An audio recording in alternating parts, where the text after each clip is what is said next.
Gum ഗണപതയേ നമഃ. ഓം some സരസ്വതൈ നമഃ.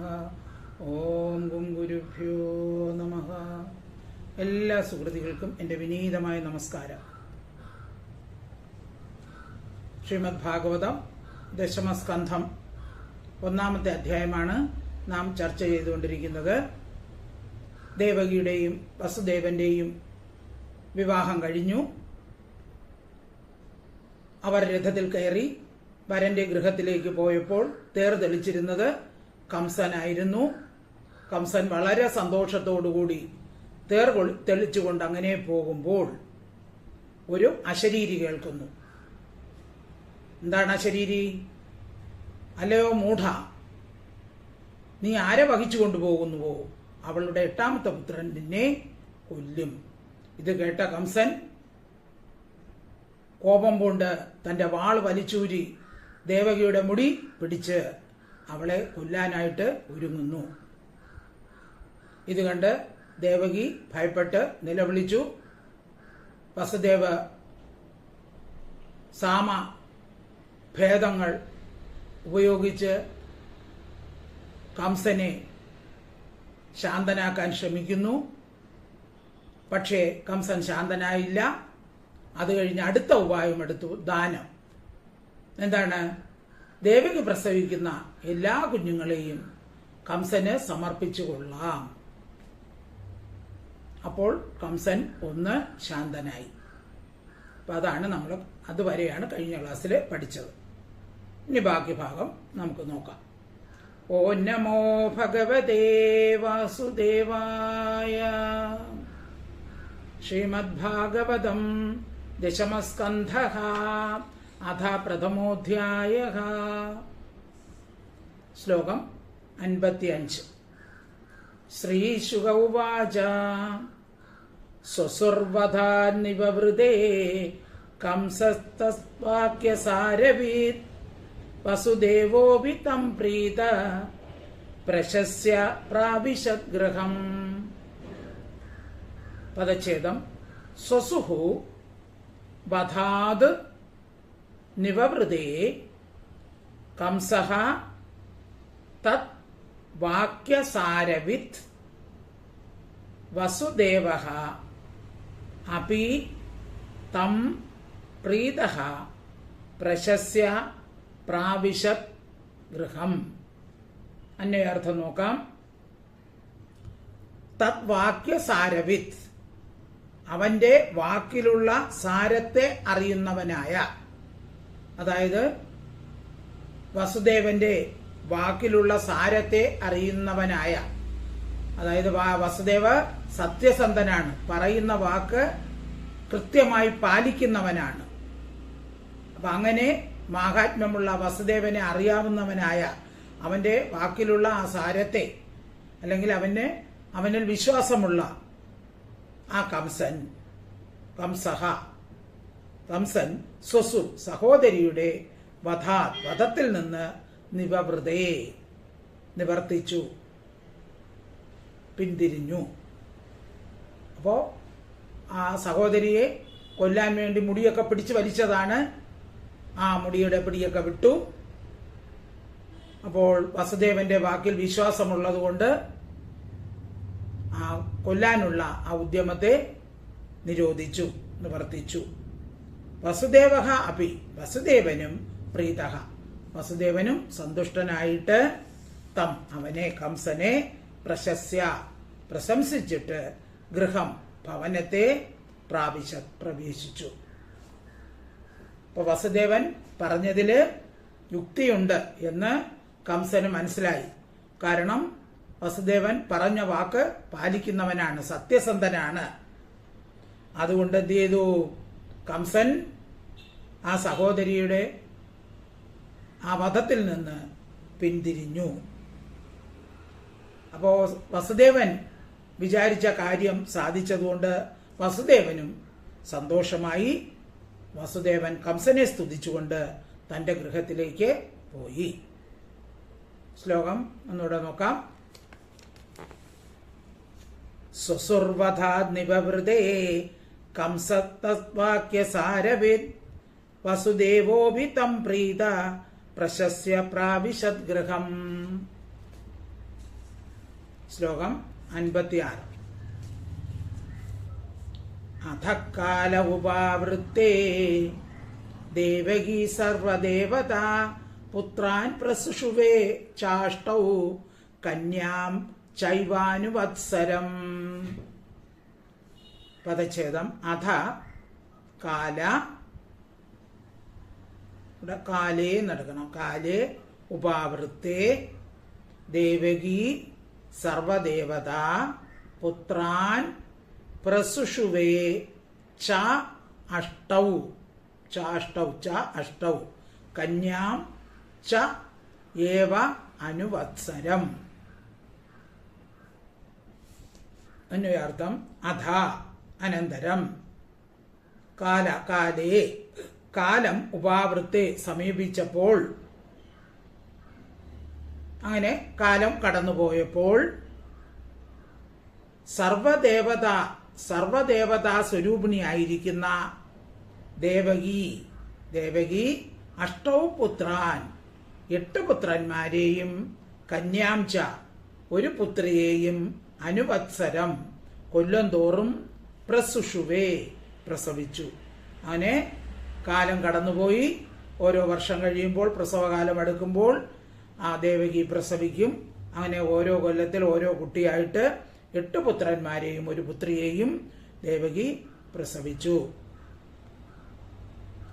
സർവ ആത്മാവായിരിക്കുന്ന ഭഗവാൻ ദേവകിയിൽ അവതരിച്ചതുകൊണ്ട് ദേവകിയെ എന്തോന്ന് പറയുന്നു? സർവ ദേവതാ സ്വരൂപിണി എന്ന് പറയുന്നു.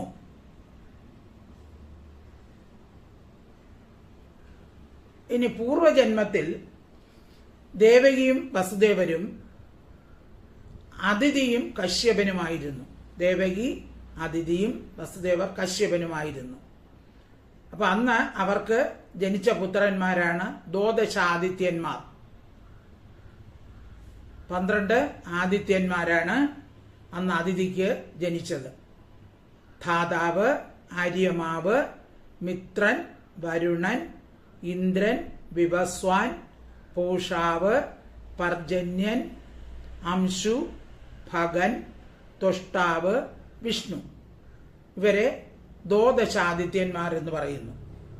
അപ്പം സർവദേവതകളുടെയും മാതാവാണ്. അതുകൊണ്ടാണ് ഇവിടെ സർവദേവതാ സ്വരൂപിണി എന്ന് പറയുന്നത്. ദേവന്മാരുടെ മാതാവായിരുന്നു അന്ന് അതിഥി. അതുകൊണ്ട് ഇവിടെ ദേവകിയെ എന്തോന്ന് പറഞ്ഞിരിക്കുന്നു? സർവദേവതാ സ്വരൂപിണി എന്ന് പറഞ്ഞിരിക്കുന്നു. അധക്കാല ഉപാവൃത്തേ ദേവകി സർവദേവതാ പുത്രാൻ പ്രസുഷുവേ ചാഷ്ടൗ കന്യാം ചൈവാനുവത്സരം. ശ്ലോകം 57. കീർത്തിമന്ദം പ്രഥമജം കംസായ ആനകദുന്ദുഭിഃ അർപ്പയാമാസ കൃഷ്ണേണ സോനിർദാത് അതിവിഹ്വലഃ. പദച്ഛേദം. കീർത്തിമന്തം പ്രഥമജം കംസായ ആനകദുന്ദുഭിഃ അർപ്പയാമാസ കൃഷ്ണേണ സഹ അനിർദാത് അതിവിഹ്വലഃ.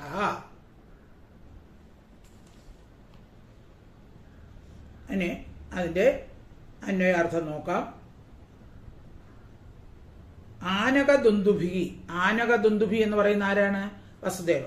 വസുദേവർ ജനിച്ചപ്പോൾ ദേവന്മാർ ആനകങ്ങളും ദുന്ദുഭിയും മുഴക്കിയതുകൊണ്ട് വസുദേവരെ ആനകദുന്ദുഭി എന്ന് വിളിക്കുന്നു. അപ്പൊ വസുദേവൻ പ്രഥമജം ഒന്നാമത് പിറന്ന പുത്രനെ കീർത്തിമാൻ എന്ന പുത്രനെ അപ്പോൾ പ്രസവിച്ചു കഴിഞ്ഞ് അവരെന്ത് ചെയ്തു? നാമകരണമൊക്കെ ചെയ്തു. അതാണ് കീർത്തിമാൻ എന്ന് പേര് കൊടുത്തത്. ആ പുത്രനെ എന്ത് ചെയ്തു? കംസനായിക്കൊണ്ട് കൃഷ്ണേണ വളരെ പ്രയാസപ്പെട്ട്, അതായത് ജനിച്ച ഉടനെ തന്റെ കുഞ്ഞിനെ കൊല്ലാൻ കൊടുക്കുകയാണ്. ഏതൊരു പിതാവിനും മാതാവിനുമായാലും ദുഃഖമുണ്ടായിരിക്കും. അതുകൊണ്ടാണ് അവിടെ കൃഷ്ണേണ എന്ന വാക്ക് ഉപയോഗിച്ചിരിക്കുന്നത്. വളരെ സങ്കടപ്പെട്ട് അർപ്പയാമാസ സമർപ്പിച്ചു. അപ്പൊ ആദ്യ പുത്രനാണ്. ആ പുത്രന് കീർത്തിമൻ എന്ന് നാമകരണം ചെയ്തിട്ട് വാക്കനുസരിച്ച് കംസന് വാക്ക് കൊടുത്തിരുന്നതാണല്ലേ, ദേവകിയുടെ പുത്രന്മാരെ എല്ലാം കംസന് കൊടുത്തുകൊള്ളാം. അവിടെ ദാനമെന്ന ഉപായം പ്രയോഗിച്ചതാണ്. അപ്പൊ അതനുസരിച്ച് വസുദേവൻ വാക്ക് പാലിച്ചു. വളരെ പ്രയാസപ്പെട്ട് അർപ്പയാമാസ, ആ കുട്ടിയെ കംസന് അർപ്പിച്ചു കൊടുത്തു. സഹ, അവൻ അനിർദാത്, അസത്യത്തിൽ നിന്ന് അതിവിഹ്വലഹ, അധികം വിവശനായിരുന്നു. അപ്പോ അസത്യത്തിൽ നിന്ന്, അതായത് സത്യത്തിൽ നിന്ന് ഒരിക്കലും പിന്മാറുന്നവനല്ല. അപ്പൊ അതുകൊണ്ട് എന്ത് ചെയ്തു? അസത്യത്തിൽ നിന്ന് അധികം വിവശനായിരുന്നു. അപ്പോ താൻ എന്തായാലും പ്രതിജ്ഞ ചെയ്തു പോയതാണ്, കൊടുക്കാതെ പറ്റില്ല. വളരെ പ്രയാസപ്പെട്ട് എന്ത് ചെയ്തു? ആദ്യപുത്രനായ കീർത്തിമാനെ കംസനായിക്കൊണ്ട് കൊടുത്തു. കീർത്തിമന്തം പ്രഥമജം കംസായാനകദുന്ദുഭിഃ അർപ്പയാമാസ കൃഷ്ണേണ സോനൃദാദതി വിഹ്വലഹാം. ശ്ലോകം 58. കിം ദുസ്സഹം നു സാധൂനാം വിദുഷാം കിം അപേക്ഷിതം കിം അകാര്യം കദര്യാണാം ദുസ്ത്യജം കിം ത്രിധാത്മനാം. പദച്ഛേദം. കിം ദുസ്സഹം നു സാധൂനാം വിദുഷാം കിം അപേക്ഷിതം കിം അകാര്യം കദര്യാണാം ദുസ്ത്യജം കിം ത്രിധാത്മനാം. ഇനി അന്വയാർത്ഥം നോക്കാം. സാധൂനാം ദുസ്സഹം കിം, സാധുക്കൾക്ക് ദുസ്സഹം, സഹിക്കാൻ കഴിയാത്തത് കിം, എന്താണ് ഉള്ളത്?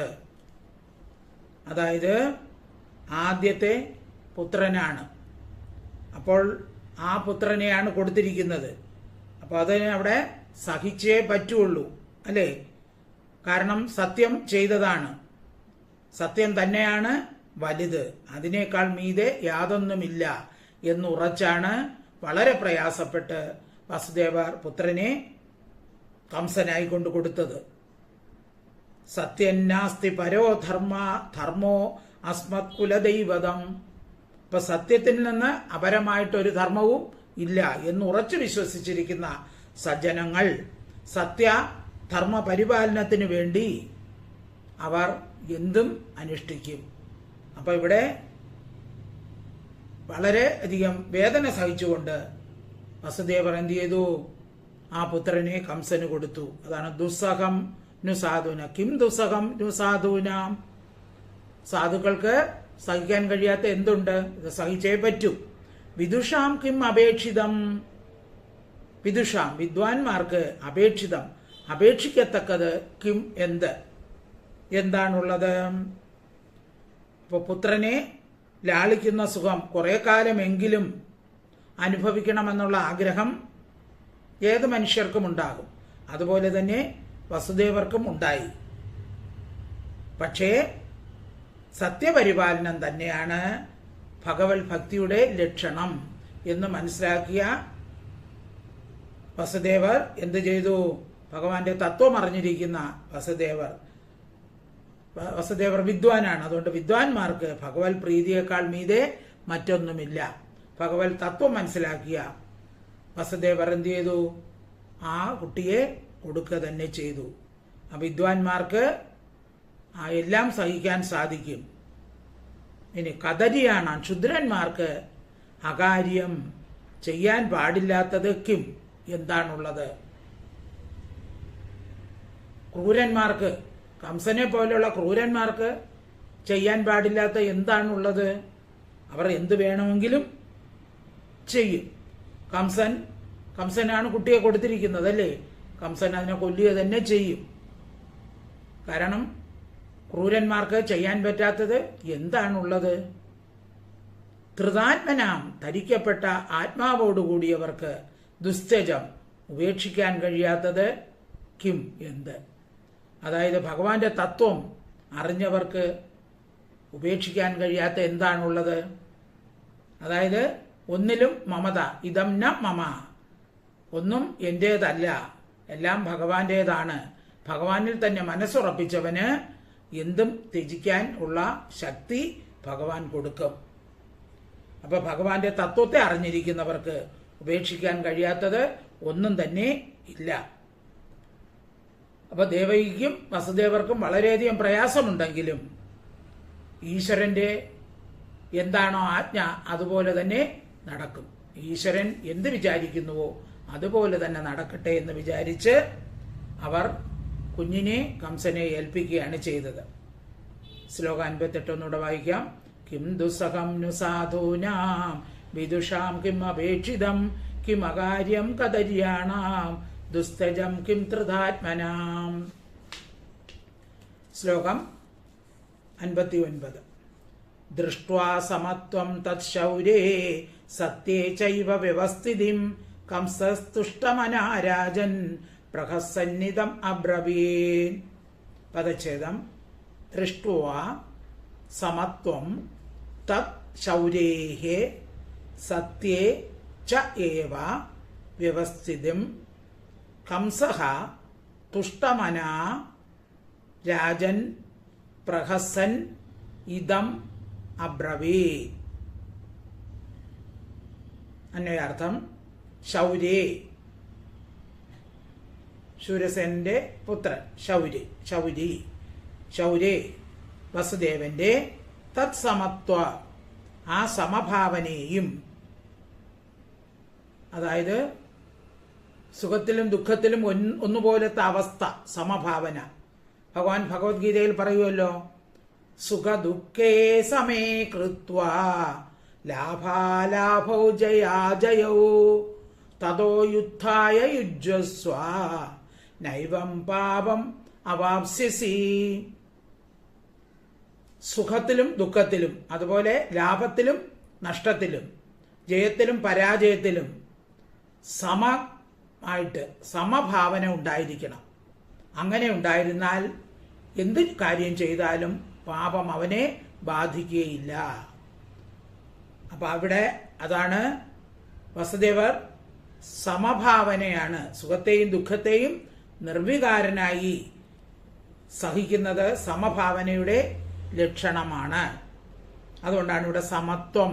തത് ശൗരേഹേ, തത് ശൗരേ എന്നുള്ള തത് ശൗരേ, ആ വസുദേവന്റെ ആ സമഭാവനയെയും സത്യേ, സത്യത്തിൽ വ്യവസ്ഥിതിം ച ഏവ, സത്യത്തിലുള്ള ഉറപ്പിനെയും. ഇപ്പൊ സത്യസന്ധത പറയുന്നത് അതുപോലെ പാലിക്കുന്നവനാണ്. ആ സത്യം ചെയ്ത ഉറപ്പിനെയും ദൃഷ്ട്വാ, കണ്ടിട്ട്, രാജൻ, ഹേ മഹാരാജാവേ, ഹേ പരീക്ഷിത്തേ, ശ്രീശുക മുനി പറയാണ്, ഹേ പരീക്ഷിത്തേ, തുഷ്ടമനാ, തുഷ്ടമനാഹ, സന്തോഷിച്ച മനസ്സോടുകൂടിയ കംസഹ, കംസൻ, പ്രഹസൻ, ചിരിച്ചുകൊണ്ട്, ഇതം, ഇതിനെ അബ്രവീത് പറഞ്ഞു. അപ്പൊ കംസന് സന്തോഷമായി. വസുദേവൻ പറഞ്ഞ വാക്ക് പാലിച്ചിരിക്കുകയാണ്. വസുദേവന്റെ സമഭാവന കണ്ടു. ഒരേപോലെ സുഖത്തിലും ദുഃഖത്തിലും ആ മനസ്സ് ഒരുപോലെ, ചഞ്ചലപ്പെടാത്ത മനസ്സ്, അവന്റെ ആ സത്യം, സത്യസന്ധത എല്ലാം കണ്ടപ്പോൾ കംസന് സന്തോഷമായി. കംസൻ ചിരിച്ചുകൊണ്ട് ഇപ്രകാരം പറയുകയാണ്: ദൃഷ്ട്വാ സമത്വം തത്ശൗരേ സത്യേ ചൈവ വ്യവസ്ഥിതിം കംസസ്തുഷ്ടമനാ രാജൻ പ്രഹസന്നിധം അബ്രവീത്. ശ്ലോകം 60. പ്രതിയാതു കുമാരോയം നഹ്യസ്മാദസ്തി മേ ഭയം അഷ്ടമാദിവയോർഗർഭാൻ മൃത്യുർമേ വിഹിത കില. പദച്ഛേദം പറയാം. പ്രതിയാതു, പ്രതിയാതു കുമാരഃ അയം, കുമാരോയം, കുമാരഃ അയം, ന ഹി അസ്മാത് അസ്തി മേ ഭയം അഷ്ടമാത് യുവയോഹോ ഗർഭാത് മൃത്യുഹു മേ വിഹിതഃ കില. കംസൻ പറയുകയാണ്, കംസൻ സന്തോഷമായി, വസുദേവൻ പറഞ്ഞ വാക്ക് പാലിച്ചു, കുട്ടിയെ കൊണ്ടുവന്നു. അപ്പോൾ കംസൻ ചിരിച്ചുകൊണ്ട് പറയുകയാണ്, അയം കുമാരഹ, ഈ കുട്ടി പ്രതിയാതു, മടങ്ങിപ്പൊയ്ക്കൊള്ളട്ടെ. അപ്പൊ ഈ കുട്ടിയെ ഞാൻ കൊല്ലുന്നില്ല, ഈ കുട്ടി മടങ്ങിപ്പൊയ്ക്കൊള്ളട്ടെ. അസ്മാത്, ഇവനിൽ നിന്ന്, മേ, എനിക്ക്, ഭയം, പേടി, നഹി അസ്തി, ഇവനിൽ നിന്ന് എനിക്ക് ഒരു പേടിയും ഇല്ല. യുവയോഹോ, നിങ്ങൾ രണ്ടുപേരുടെ, അഷ്ടമാത്, എട്ടാമത്തെ, ഗർഭാത്, ഗർഭത്തിൽ നിന്ന്, മേ, എനിക്ക്, മൃത്യുഹു, മരണം, വിഹിതഃ കില, വിധിക്കപ്പെട്ടിരിക്കുന്നുവല്ലോ. അപ്പൊ നിങ്ങളുടെ എട്ടാമത്തെ പുത്രനാണല്ലോ എന്നെ കൊല്ലുമെന്ന് പറഞ്ഞത്. അപ്പൊ ഈ കുട്ടിയെ ഞാൻ കൊല്ലേണ്ട ആവശ്യമില്ല. അതുകൊണ്ട് എന്ത് ചെയ്യുക, ഈ കുട്ടിയെ നിങ്ങൾ മടക്കിക്കൊണ്ട് പോകുക എന്ന് കംസൻ പറയുകയാണ്. പ്രതിയാതു കുമാരോയം നഹ്യസ്മാദസ്തി മേ ഭയം അഷ്ടമാദിവയോർ ഗർഭാൻ മൃത്യുർമേ വിഹിതക്കിലാം. ശ്ലോകം 61. തഥേതി സുതമാദായ യയാവാനകദുന്ദുഭിഃ നാഭ്യനന്ദത തദ്വാക്യം അസദോ വിജിതാത്മനഃ. പദച്ഛേദം. തഥ ഇതി സുതം ആദായ യയൗ ആനകദുന്ദുഭിഃ, യയാവാനകദുന്ദുഭിഃ സ്പ്ലിറ്റ് ചെയ്യുമ്പോൾ യയൗ പ്ലസ് ആനകദുന്ദുഭിഃ ന അഭ്യനന്ദത, ന അഭ്യനന്ദത തത് വാക്യം അസതഃ വിജിതാത്മനഃ. അന്വയാർത്ഥം നോക്കാം. ആനകദുന്ദുഭി, ആനകദുന്ദുഭി വസുദേവൻ, വസുദേവൻ തഥാ ഇതി, അങ്ങനെ തന്നെ എന്ന്. അപ്പൊ പുത്രനെ മടക്കിയെടുത്തോളൂ എന്ന് പറഞ്ഞപ്പോൾ വസുദേവന് സന്തോഷമായി. വസുദേവൻ പറഞ്ഞ അങ്ങനെ തന്നെ എന്ന് പറഞ്ഞ് സുതം, പുത്രനെ ആദായ, സ്വീകരിച്ചിട്ട് യയോ, അവിടെ നിന്ന് പോയി. അസതഃ, ദുഷ്ടനും, അവിജിതാത്മനഃ, ഇന്ദ്രിയങ്ങളെ ജയിക്കാത്തവനുമായ അവന്റെ തദ്വാക്യം, ആ വാക്യത്തെ ന അഭ്യനന്ദത, അഭിനന്ദിച്ചില്ല. അപ്പോ വസുദേവന് അപ്പോ കുട്ടിയെ കൊടുത്ത് സന്തോഷമുണ്ടായെങ്കിലും ഉള്ളില് അത്ര സന്തോഷമുണ്ടായില്ല. കാരണം എന്താണ്? ക്രൂരനായ കംസന്റെ വാക്കാണ്, എപ്പോൾ വേണമെങ്കിലും മാറാം. അതുകൊണ്ട് ആ ദുഷ്ടനായ കംസന്റെ അപ്പോഴത്തെ വാക്കിനെ കുറിച്ച് അത്ര കൂടുതൽ സന്തോഷമൊന്നും വസുദേവർക്ക് ഉണ്ടായില്ല. എന്തായാലും കുഞ്ഞിനെ എടുത്തുകൊണ്ട് വസുദേവർ പോയി. തഥേതി സുതമാദായ യയാവാനകദുന്ദുഭിഃ നാഭ്യനന്ദത തദ്വാക്യം അസദോ വിജിതാത്മനഃ. ഇനി ആ സമയം അവിടെ നാരദർ വരികയാണ്. നാരദർ വന്ന് കംസനോട് ചില കാര്യങ്ങൾ പറയുകയാണ്. ഇപ്പൊ നാരദൻ പറയുന്നത് 62, 63, 64 അത് ഒന്നിച്ച് വായിച്ച് അർത്ഥം പറയാം. ശ്ലോകങ്ങൾ 62, 63, 64. നന്ദാദ്യായേ വ്രജേ ഗോപാ യാശ്ചാമീഷാം ച യോഷിതഃ വൃഷ്ണയോ വസുദേവാദ്യ ദേവക്യാദ്യായ ദുസ്ത്രിയഃ സർവേ വൈ ദേവതാ പ്രായ ഉഭയോരപി ഭാരത ജ്ഞാതയോ ബന്ധുസുഹൃദോ യേ ച കംസ അനുവ്രതാഃ ഏതത് കംസായ ഭഗവാൻ ശശംസാഭേത്യ നാരദഃ ഭൂമിർഭാരായമാണാനാം ദൈത്യാനാം ച വധോദ്യമം. പദച്ഛേദം നോക്കാം. നന്ദാദ്യാഃ യേ വ്രജേ ഗോപാഃ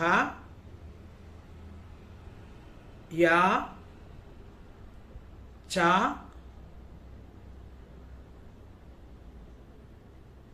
അമീഷാം ച യോഷിതഃ വൃഷ്ണയഃ വസുദേവാദ്യ ദേവക്യാദ്യ യദുസ്ത്രിയഃ സർവേ വൈ ദേവതാപ്രായ ഉഭയോഃ അപി ഭാരത ജ്ഞാതയോ ബന്ധുസുഹൃദഃ യേ ച കംസം അനുവൃതാഃ ഏതത് കംസായ ഭഗവാൻ ശശംസ അഭേത്യ നാരദഃ ഭൂമേഃ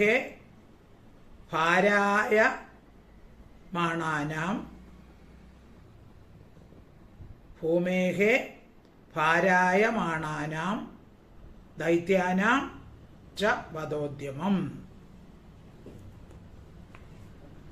അപ്പൊ നാരദ മഹർഷി ഉടനെ അവിടെ എത്തി. നാരദർ പറഞ്ഞതിനെ ശ്രീശുകൻ പരീക്ഷത്തിനോട് പറയുകയാണ്.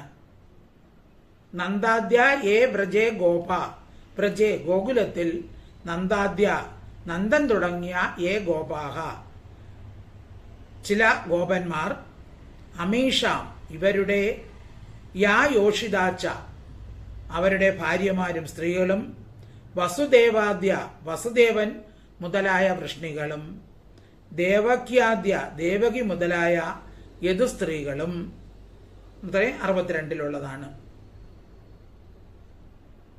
അപ്പോ നന്ദനും നന്ദഗോപരും നന്ദഗോപരുടെ ഭാര്യമാരും അതുപോലെ വസുദേവനും അവരുടെ ദേവകി തുടങ്ങിയ യദുസ്ത്രീകളും. 63 സർവേ വൈ ദേവതാപ്രായ ഉഭയോഹോ അഭിഭാരത ഉഭയോപി രണ്ടുപേരുടെയും അതായത് നന്ദഗോപരുടെയും വസുദേവരുടെയും ജ്ഞാതയ വംശത്തിൽ ജനിച്ചവരും ബന്ധുസുഹൃത അവരുടെ ബന്ധുക്കളും സംബന്ധികളും മിത്രങ്ങളും ഏ കംസം അനുവ്രതാഹ കംസനെ അനുസരിക്കുന്നവരും സർവേ എല്ലാവരും ദേവതാപ്രായാഹ സാമാന്യം ദേവന്മാരാകുന്നു. അവരെല്ലാം ദേവന്മാരാണ്. വസുദേവരുടെയും നന്ദഗോപരുടെയും ഭാര്യമാരും മറ്റു സ്ത്രീകളും ബന്ധുക്കളും എല്ലാം ദേവന്മാരാണ്. വൈ നിശ്ചയം തന്നെയാണ്. ഇങ്ങനെ 64 ഏതത് ഇതിനെയും ഭൂമേഹേ ഭൂമിയുടെ ഭാരായമാണാനാം ഭാരം പോലെ ഇരിക്കുന്നവരുമായ ദൈത്യാനാം അസുരന്മാരുടെ വധോദ്യമം വധത്തിനായിക്കൊണ്ടുള്ള ഉത്സാഹത്തെയും ഭഗവാൻ സർവജ്ഞനായ നാരദൻ അഭേത്യ വന്നിട്ട് കംസനായിക്കൊണ്ട് ഭാരത ഹേ ഭാരത വംശോൽപ്പന്ന ഹേ പരീക്ഷിത്തെ ശശംസ പറഞ്ഞു. ഇപ്പൊ പറയാണ് ഭൂമിയുടെ ഭാരം പോലെ ഇരിക്കുന്നവരാണ് ഈ അസുരന്മാർ. ഈ അസുരന്മാര് അതായത് കംസന്റെ കൂട്ടുകാരെല്ലാം. അപ്പോൾ ഇവരെയൊക്കെ വധിക്കാൻ വേണ്ടിയാണ് ഇവരെ ദേവന്മാർ ജനിച്ചിരിക്കുന്നത്. അപ്പൊ അതുകൊണ്ട് ഇതൊക്കെ അറിഞ്ഞ നാരദൻ വന്നിട്ട് കംസനായിക്കൊണ്ട് പറഞ്ഞു. കംസനോട് നാരദൻ പറയുകയാണ്, അപ്പൊ ഇവരെല്ലാം ദേവന്മാരുടെ അംശമാണ്.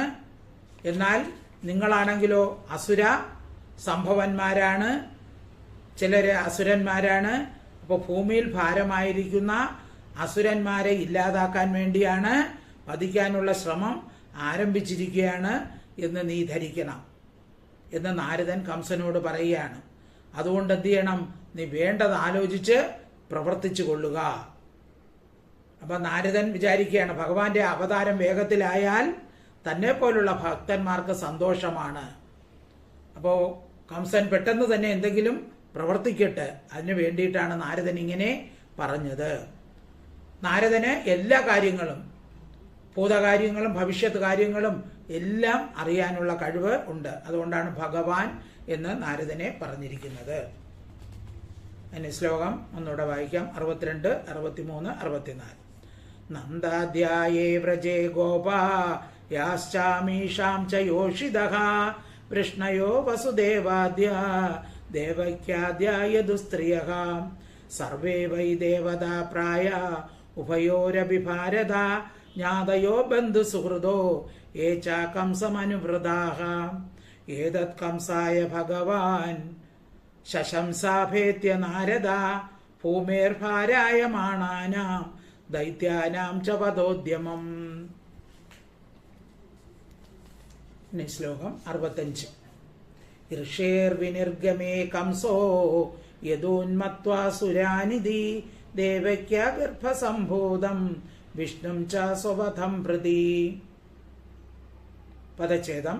ഋഷേഹേ വിനിർഗമേ കംസഃ യദൂൻ മത്വാ സുരാൻ ഇതി ദേവക്യാ ഗർഭസംഭൂതം വിഷ്ണും ച സ്വവധം പ്രതി. അന്വയാർത്ഥം. ഋഷേഹേ ഋഷിയുടെ വിനിർഗമേ വിനിർഗമനത്തിൽ, അതായത് നാരദ ഋഷി പോയപ്പോൾ, കംസഹ കംസൻ യദൂൻ യദുക്കളെ, സുരാനിധി ദേവന്മാരെന്നും, സ്വവധം പ്രതി തന്റെ വധത്തിനു വേണ്ടി, ദേവക്യ ദേവകിയുടെ ഗർഭസംഭൂതം ഗർഭത്തിൽ ജനിക്കുന്നവൻ, വിഷ്ണും ച വിഷ്ണുവാണെന്നും മത്വ വിചാരിച്ചു. അപ്പൊ ഈ വിധം നാരദ മഹർഷി പറഞ്ഞിട്ട് പോയപ്പോൾ അപ്പോൾ കംസന് കാര്യം മനസ്സിലായി. അപ്പൊ കംസൻ മനസ്സിലാക്കി വസുദേവൻ തുടങ്ങിയവർ ദേവന്മാരുടെ അംശമാണ്, തന്നെ കൊല്ലാനായി ദേവകി ഗർഭത്തിൽ ജനിക്കാൻ പോകുന്നവൻ മഹാവിഷ്ണു തന്നെയാണ് എന്നും കംസൻ ആലോചിക്കുകയാണ്. ശ്ലോകം 65. ഋഷേർ വിനിർഗമേ കംസോ യദോന്മത്വാ സുരാനിധി ദേവക്യാ ഗർഭസംഭൂതം വിഷ്ണും ച സ്വവധം പ്രതി. ശ്ലോകം 66. ദേവകീ വസുദേവം ച നിഹൃഹ്യ നികടൈർഗൃഹേ ജാതം ജാതം മഹൻ പുത്രം തയോരജന ശങ്കയാം.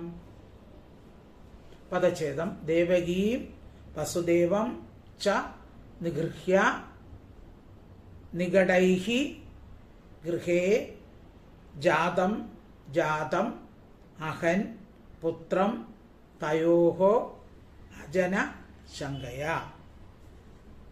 അന്വയാർത്ഥം.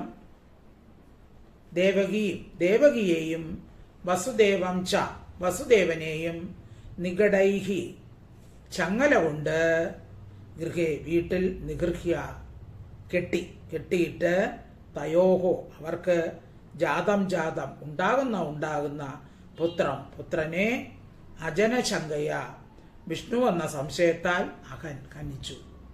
അപ്പോൾ ആദ്യത്തെ പുത്രനെ കീർത്തിമാനെ തിരിച്ചു കൊടുത്തെങ്കിലും നാരദൻ വന്നു പറഞ്ഞപ്പോൾ കംസൻ എന്ത് ചെയ്തു? ആ കുട്ടിയെ പിടിച്ചു കൊണ്ടുവന്ന് കൊന്നു. പിന്നീട് ദേവകിക്ക് ജനിക്കുന്ന ഓരോ കുട്ടിയായിട്ട് കൊണ്ടേ ഇരുന്നു. ദേവകീം വസുദേവം ച നിഗൃഹ്യ നികടൈർഗൃഹേ ജാതം ജാതം അഹം പുത്രം തയോരജന ശങ്കയാം. ശ്ലോകം 67. മാതരം പിതരം ഭ്രാതॄൻ സർവാംശ്ച സുഹൃതസ്തദാ ഘ്നന്ദിഹ്യ അസുതൃപോ ലുപ്ത രാജാന പ്രായശോ ഭുവി. പദച്ഛേദം. മാതരം പിതരം ഭ്രാതॄൻ സർവാൻ ച സുഹൃദഃ തഥാ ഘ്നന്തി ഹി അസുതൃപഃ ലുപ്ത രാജാനഃ പ്രായശഃ ഭൂമിയിൽ പ്രായേണ അധികം പേരും അസുതൃപ പ്രാണനെ പോഷിപ്പിക്കാൻ മാത്രം ആഗ്രഹിക്കുന്നവരാണ്. അപ്പൊ എല്ലാ പേർക്കും അവരവരുടെ പ്രാണൻ തന്നെയാണ് വലുത്. ലുപ്തന്മാരായ രാജാക്കന്മാർ, മാതരം അമ്മയെയും, പിതരം അച്ഛനെയും, ഭ്രാതൃൻ സഹോദരനെയും, സുഹൃത ഇഷ്ടന്മാരെയും, തഥാ സർവാഞ്ച അതുപ്രകാരം എല്ലാ പേരെയും ഘ്നന്തി കൊല്ലുന്നു. തൻ്റെ ജീവന് പേടിയുണ്ട് എല്ലാ പേർക്കും, എല്ലാ ജീവികൾക്കും. അപ്പൊ തനിക്ക് ഭീഷണി ഉണ്ടെങ്കിൽ അച്ഛനായാലും ശരി, അമ്മയായാലും ശരി, സഹോദരിയായാലും ശരി, സുഹൃത്തായാലും ശരി, എല്ലാ ആൾക്കാരും, മിക്ക ആൾക്കാരും പ്രായേണ അധികം പേരും എന്ത് ചെയ്യുന്നു? ജീവന് ഭീഷണിയുള്ളവരെ കൊല്ലും. അതിന് ഒരു മടിയും കാണിക്കുകയില്ല. പ്രസവിച്ച അമ്മയാണോ എന്നൊന്നും നോക്കുകയില്ല. അതാണല്ലോ നമ്മളിപ്പോൾ പലപ്പോഴും കാണുന്നത്. ഒരു തുണ്ട് ഭൂമിക്ക് വേണ്ടി അച്ഛനെ കൊല്ലുന്നു, അമ്മയെ കൊല്ലുന്നു, സഹോദരങ്ങളെ കൊല്ലുന്നു, അല്ലേ? അപ്പൊ അതിനൊന്നും അവർക്ക് ഒരു മടിയുമില്ല. തൻ്റെ നിലനിൽപ്പിന് വേണ്ടി ഓരോരുത്തരും എന്തും ചെയ്യും, പ്രത്യേകിച്ച് ഈ കലികാലത്ത്. മാതരം പിതരം ഭ്രാതॄൻ സർവാം ച സുഹൃതസ്തദാ ഘ്നന്തിഹി അസദൃപോ ലുപ്ത രാജാന പ്രായശോ ഭുവി. ശ്ലോകം 68. ആത്മാനമിഹ സംജാതം ജാനൻ പ്രാഗ് വിഷ്ണുനാഹതം മഹാസുരം കാലനേമിം യദുഭി സ വ്യരുധ്യത. പദച്ഛേദം. ആത്മാനം ഇഹ സംജാതം ജാനൻ പ്രാഗ് വിഷ്ണുന ഹതം മഹാസുരം കാലനേമിം യദുഭി സഹ വ്യരുധ്യത. അന്വയാർത്ഥം നോക്കാം. പ്രാഗ് കഴിഞ്ഞ ജന്മത്തിൽ വിഷ്ണുവിനാൽ ഹതം കൊല്ലപ്പെട്ടവനും മഹാസുരനും കാലനേമി എന്നു പേരുള്ളവനും ഇഹ ഈ ജന്മത്തിൽ സംജാതം ഈ വിധം ജനിച്ചവനായി. അതായത് കംസൻ കഴിഞ്ഞ ജന്മത്തിൽ ആരായിരുന്നു? കാലനേമി എന്ന മഹാസുരൻ ആയിരുന്നു. അവനെ കഴിഞ്ഞ ജന്മത്തിൽ ഭഗവാൻ വിഷ്ണു കൊന്നു, അല്ലെങ്കിൽ വധിച്ചു. വിഷ്ണുവിനാൽ അവൻ വധിക്കപ്പെട്ടു. ഈ ജന്മത്തിൽ ഈ വിധം സജ്ജാതം, ഈ വിധം അവൻ ജനിച്ചു, അതായത് കംസനായി ജനിച്ചു. ആത്മാനം തന്നെ ജാനൻ അറിഞ്ഞിട്ട് സഹ അവൻ യദുക്കളോട് വിരോധം നടത്തി. അപ്പോ നാരദൻ പറഞ്ഞപ്പോൾ അവന് കാര്യം മനസ്സിലായി. യദുക്കൾ തന്റെ വിരോധികളായ ദേവന്മാരാണ് എന്ന് നാരദനിൽ നിന്ന് കംസൻ അറിഞ്ഞു. അപ്പൊ അതുകൊണ്ട് പൂർവ്വവൈരികളായ യദുക്കളോട് കലഹിക്കുക തന്നെ വേണം. അതുകൊണ്ട് എന്ത് ചെയ്തു? അവർക്ക് വിരോധമായ കാര്യങ്ങൾ പ്രവർത്തിക്കാൻ കംസൻ തുടങ്ങി. ആത്മാനമിഹ സംജാതം ജാനൻ പ്രാഗ് വിഷ്ണുനാഹതം മഹാസുരം കാലനേമി യദുഭി സ വ്യരുധ്യത. ശ്ലോകം 69. ഉഗ്രസേനം ച പിതരം യദുഭോജാന്തകാധിപം സ്വയം നിഗൃഹ്യ ബുഭുജേ ശൂരസേനാൻ മഹാബലഃ. പദച്ഛേദം. ഉഗ്രസേനം ച പിതരം യദുഭോജ അന്ധക അധിപം സ്വയം നിഗൃഹ്യ ബുഭുജേ ശൂരസേനാൻ മഹാബലഃ. മഹാബലഃ അധികം ബലമുള്ളവൻ, യദുഭോജ അന്ധക അധിപ യദുക്കളുടെയും ഭോജന്മാരുടെയും അന്ധകന്മാരുടെയും രാജാവും, പിതരം തന്റെ പിതാവുമായ ഉഗ്രസേനനെയും സ്വയം താൻ തന്നെ നിഗൃഹ്യ ബന്ധിച്ചു. അപ്പോൾ കംസൻ നാരദനിൽ നിന്ന് വിവരം അറിഞ്ഞപ്പോൾ വസുദേവനെയും ദേവകിയെ മാത്രമല്ല ചങ്ങല കൊണ്ട് ബന്ധിച്ചത്, പിന്നെ തന്റെ അച്ഛനായ ഉഗ്രസേനനെ പോലും ബന്ധിച്ചു. തനിക്ക് അധികാരം നഷ്ടപ്പെടുമെന്ന് ഭയന്ന് അതാണ് അച്ഛനെ പോലും ബന്ധിച്ചു എന്നാണ്. അപ്പോൾ ആ മഹാബല അധികം ബലമുള്ളവനും യദുഭോജ അധിപം യദുക്കളുടെയും ഭോജന്മാരുടെയും അന്ധകന്മാരുടെയും രാജാവായിരുന്നു അന്ന് ഉഗ്രസേനൻ. അങ്ങനെയുള്ള ഉഗ്രസേനൻ, കംസന്റെ പിതാവായ ഉഗ്രസേനനെ കംസൻ തന്നെ എന്ത് ചെയ്തു? നിഗൃഹ്യ ബന്ധിച്ചു, കാരാഗ്രഹത്തിൽ അടച്ചു. ശൂരസേന രാജ്യങ്ങളെ ബഹുജെ അനുഭവിച്ചു. എന്നിട്ട് സ്വയം തന്നെ രാജാവായി. അപ്പൊ ക്രൂരന്മാർക്ക് ചെയ്യാൻ മടിയില്ലാത്ത ഒന്നുമില്ല. സ്വന്തം അച്ഛനെയും അമ്മയും വരെ ബന്ധിച്ച് കാരാഗ്രഹത്തിൽ ആക്കി. അപ്പോൾ തൻ്റെ സ്വന്തം രക്ഷയ്ക്ക് അല്ലെങ്കിൽ സ്വന്തം ഉന്നമനത്തിനായി അച്ഛനെയും അമ്മയെയും മാതാക്കളെയും അതുപോലെ തന്നെ സഹോദരങ്ങളെയും അതോ കൂട്ടുകാരെയും ഒക്കെ ഉപദ്രവിക്കുന്നതിൽ ഒരു ദാക്ഷിണ്യവുമില്ല. കംസനെ പോലെ തന്നെ ഉള്ള കംസന്മാരാണ് ഇപ്പോൾ ഈ കലിയുഗത്തിലും നമ്മുടെ കാലത്തും ജീവിക്കുന്നത്. നാം വാർത്തകളിലെല്ലാം പലപ്പോഴും വായിക്കാറുണ്ട് അല്ലേ? അച്ഛനെ കൊല്ലുന്നു, അമ്മയെ കൊല്ലുന്നു, ഒരു തുണ്ട് ഭൂമിക്ക് വേണ്ടി സഹോദരന്മാരെ കൊല്ലുന്നു, സഹോദരിമാരെ കൊല്ലുന്നു. ഇങ്ങനെയുള്ള കാലമാണിത്. അപ്പം നമ്മളിത് പഠിക്കുമ്പോൾ നാം ഇങ്ങനെയൊന്നും ചെയ്യാൻ പാടില്ല എന്നുള്ള പാഠമാണ് നമ്മൾ പഠിക്കേണ്ടത്. അല്ലാതെ കംസൻ അച്ഛനെ തുറുങ്കിലടച്ചല്ലോ, അപ്പം അതുകൊണ്ട് നമുക്ക് ഇതുപോലെയൊക്കെ ചെയ്യാം എന്നല്ല നമ്മൾ വിചാരിക്കേണ്ടത്. അങ്ങനെ തുറുങ്കിലടിച്ച കംസന് അവസാനം എന്താണ് അവന് അനുഭവിക്കേണ്ടി വന്നത് എന്നാണ് നമ്മൾ ഇതിൽ നിന്ന് നമുക്ക് മനസ്സിലാക്കാൻ സാധിക്കാവുന്നത്. പിന്നീട് മനസ്സിലാവും കംസൻ എന്താണ് സംഭവിച്ചത്. അപ്പം നമ്മൾ ചെയ്യുന്ന കർമ്മത്തിന്റെ ഫലം നമ്മൾ അനുഭവിക്കുക തന്നെ ചെയ്യും. അതുകൂടി നമ്മൾ മനസ്സിലാക്കണം. താൻ ചെയ്യുന്ന കർമ്മങ്ങൾ താൻ തന്നെ അനുഭവിച്ചിടുകന്നേ വരൂ. അപ്പം ഇന്ന് നമുക്ക് ഇവിടെ നിർത്താം. ഇത് ശ്രീമദ് ഭാഗവതേ മഹാപുരാണേ ദശമസ്കന്ധേ പൂർവാർദ്ധേ ശ്രീകൃഷ്ണാവതാരാരംഭേ പ്രഥമോധ്യായഃ സമ്പൂർണം. ഹരേ രാമ രാമ രാമ ഹരേ ഹരേ, ഹരേ കൃഷ്ണ കൃഷ്ണ കൃഷ്ണ ഹരേ ഹരേ. സർവത്ര ഗോവിന്ദ നാമ സങ്കീർത്തനം. ഗോവിന്ദ ഹരി ഗോവിന്ദ. കായേന വാചാ മനസേന്ദ്രിയൈർവാ ബുദ്ധ്യാത്മനാ വാ പ്രകൃതേ സ്വഭാവാത് കരോമി യത് സകലം പരസ്മൈ നാരായണായേതി സമർപ്പയാമി.